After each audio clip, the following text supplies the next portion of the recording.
talk about is you've been talking about talking to people in the district, going around. I'm wondering what you are hearing from voters and people in the district about what the major concerns are here in northern Indiana. Well, we're starting week 3 of our factories, freeways, and fields tour, going all throughout the district, hearing from all 11 counties at least 3 times over this month.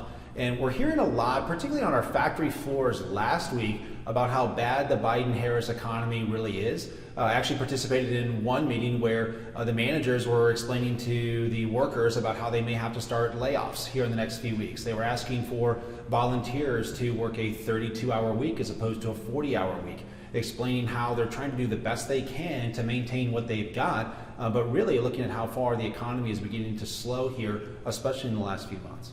So how do you think that we can help that and improve upon that? Well, first of all, we have to get the federal government out of the way. We've heard a lot about overregulation at many of the stops that we've made in our economy. We've got to bring certainty to job creators. So get the government out of the way, stop spending as much money as we are, which is creating a lot of inflation. We've also got to secure the border. That's the second really big issue that we hear, whether it's inflation or border security. Those 2 issues are things that we hear universally throughout Indiana's 2nd District. You talked a little bit about kind of the race for president. How are you feeling about the tone of that race so far? Well, when you look at obviously living in very, very different times in terms of some of the things that have happened with an assassination attempt on President Trump's life, we've also seen President Biden bow out after being nominated by his party. We've seen Vice President Harris basically become the de facto nominee with very little discussion over there. But let's not forget that she was the border czar put in charge of the border by President Biden, and she's done absolutely nothing to secure the southern border. As a matter of fact, things got demonstrably worse under her time and tenure running the southern border. And so whether it's Joe Biden or Kamala Harris, fundamentally the policies next year would be precisely the same as they are today. So a lot of people, I would think that, I think a lot of people are seeing these attack campaigns from both sides of the aisle, talking about the other party.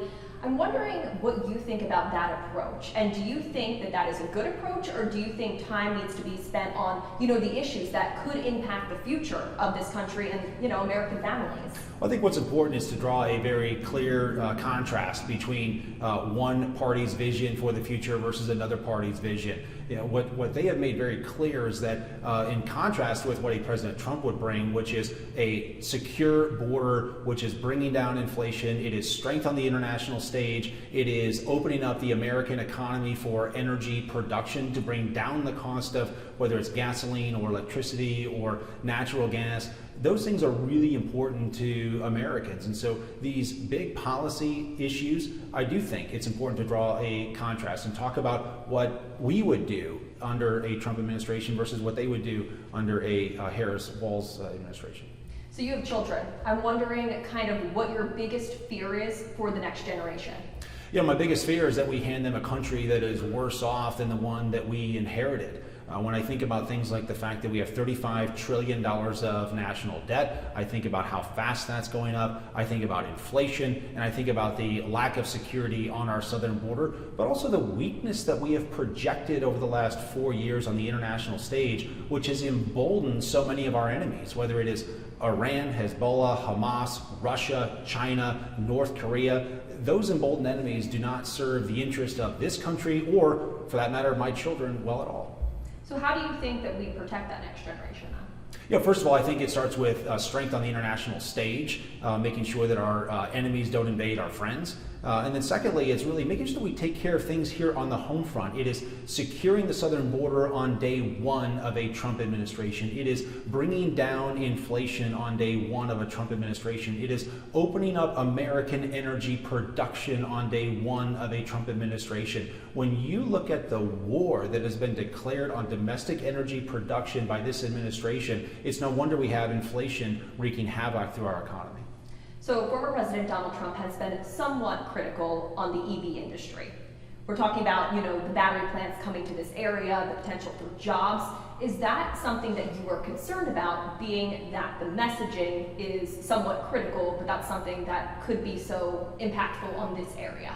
Well, I have a very clear and consistent record on this. What I have said is that we should not be issuing government mandates for what type of vehicle you should buy.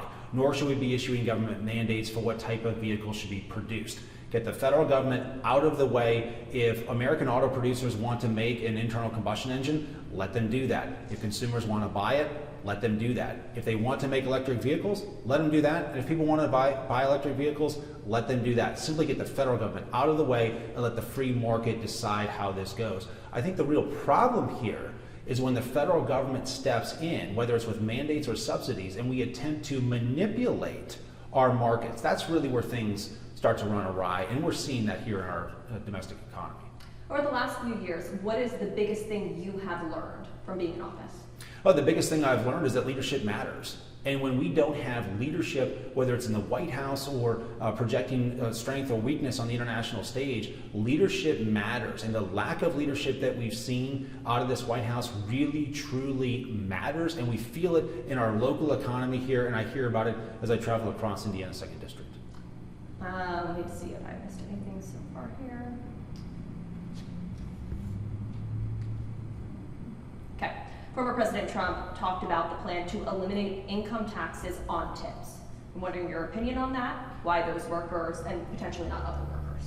Well, it sounds like a great idea in principle and something that we would potentially be very supportive of. But as we get into next year, we're going to have a massive tax discussion next year. Let's not forget that if we don't do anything in the House next year, Americans are going to experience a $4.8 trillion tax increase. That is, every single tax-paying American will experience a $4.8 trillion tax increase because the Trump tax cuts from 2017 are mostly set to expire next year. And so this is why I want to make sure that I get on the Ways and Means Committee and have an opportunity to have a seat at the table for the discussion of that $4.8 trillion tax increase.